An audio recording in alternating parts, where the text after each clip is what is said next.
지난밤에 S&P 500과 나스닥이 큰 폭으로 하락을 했습니다. 반면에 미국 국채 금리도 3.9에 있다가 3.8대로 금리가 내렸어요. 참고로 금리가 내렸다는 건 채권 가격이 어떻게 됐다는 거죠? 예, 채권 가격이 올랐다는 얘기입니다. 포트폴리오 투자, 즉 국채가 채권이 반드시 필요해진 국면이라고 보시면 될 것 같습니다. 매크로가 흔들린다는 거는 오히려 굉장히 투자 수익을 가져갈 수 있는 굉장히 좋은 기회일 것 같습니다.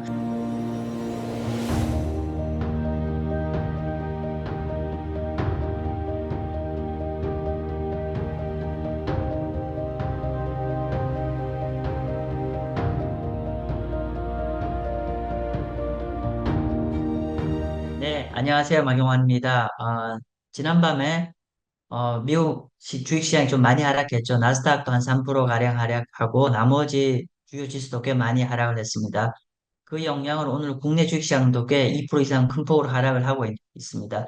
이에 지난밤에 발표됐던 미국의 매크로 지표인 ISM 제조업 지표에 대한 분석과 이에 대한 어떤 투자 시사점을 간단하게 한번 정리를 해보도록 하겠습니다. 미국의 주식과 채권을 한꺼번에 보여드린 자료고요. 이건 언제냐면 금년 7월 1일부터 오늘 새벽까지 데이터입니다. 근데 먼저 이 데이터는요, 빨간 색깔은 뭐냐면 미국의 10년 국채 금리입니다. 그래서 7월 초에 미국 10년 국채 금리가 4.2 정도에서 8월 5일 날 3.7까지 갔던 게 살짝 회복됐다가 다시 지금 현재 3.8선까지 와 있고요. 반면에 요거는 S&P 500, 요 차트는 이쪽으로 보셔야 되고요. S&P 500과 나스닥 지수인데 이거는 오른편 스케일을 보셔야 됩니다. 자, 그런데 지난밤에 ISM 제조업 지표가 나쁘게 나오면서 미국 주식 S&P 500과 나스닥이 큰 폭으로 하락을 했습니다. 반면에 미국 국채 금리도 3.9에 있다가 3.8대로 금리가 내렸어요. 참고로 금리가 내렸다는 건 채권 가격이 어떻게 됐다는 거죠? 예, 채권 가격이 올랐다는 얘기입니다. 정리를 하면은 어제 ISM 제조업 지표 이런 영향 때문에 즉 이게 경기 침체 우려감을 약간 키우면서 주식은 큰 폭으로 빠지고 반면에 채권 금리는 내리면서 채권 가격은 올라갔다. 이렇게 좀 정리를 하면 될 것 같습니다. 일단은 제가 이제 뭐 사실은 이제 오늘 ISM 제입지표 자체가 사실은 미국 경제에 엄청난 시사점을 가지는 건 아니죠. 왜냐하면은 미국은 제조업의 나라가 아니지 않나. 실제로 제조업은 미국 경제 한 10%밖에 차지하지 않습니다. 그럼에 불구하고 그리고 또 하나는 ISM 제조업 지표가 갑자기 나빠진 게 아니라 벌써 한 5개월 연속으로 안 좋아진 거기 때문에 어떤 브랜뉴의 새로운 뉴스나 엄청난 시사점이 있어서 그런 건 아닌데 그럼 왜 요번에 어떻게 보면 지난달보다 수치가 좀 개선됐어요. 자, 한번 보시면은, 지난달에 46에서 47로 개선되었음에도 불구하고 이렇게 좀 많이, 시장이 반응을 했냐면은, 결국은 시장이 현재 경기 침체에 관련돼 있는 센티멘트가 굉장히 좀 취약하다는 걸 다시 한번 좀 보여주는 상황인 것 같습니다.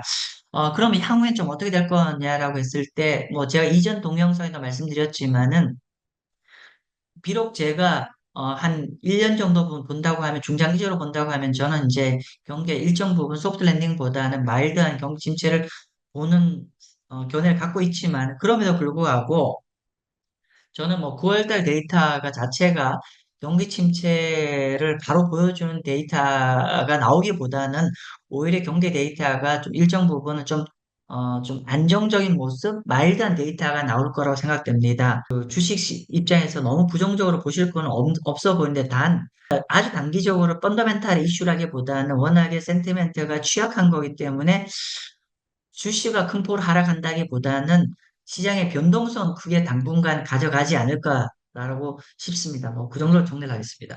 네, 지금 어제 지난밤에서 보시는 바처럼 현재 주식시장은 매크로 이벤트에 굉장히 취약한 구조이죠.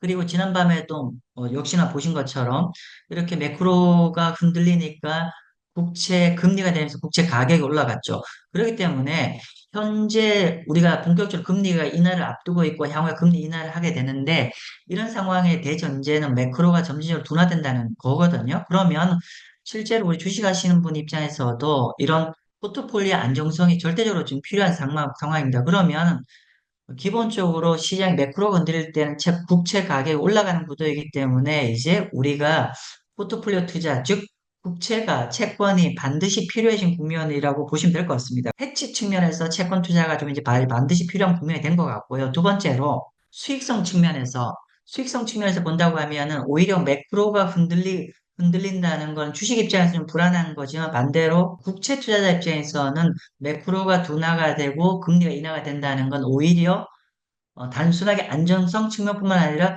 수익을 낼 수 있는 기회로 우리가 해석을 할 수가 있겠죠. 따라서 매크로가 흔들린다는 거는 주식 투자자 입장에서는 어떻게 보면 우익일 수 있지만 채권 투자, 특히 국채 투자 입장에서는 매크로가 둔화된다는 오히려 굉장히 투자 수익을 가져갈 수 있는 굉장히 좋은 기회일 것 같습니다. 채권 투자가 안정성이나 어떤 투자 수익 측면에서 반드시 이제 필요한 국면으로 본격적으로 진입하는 것 같습니다.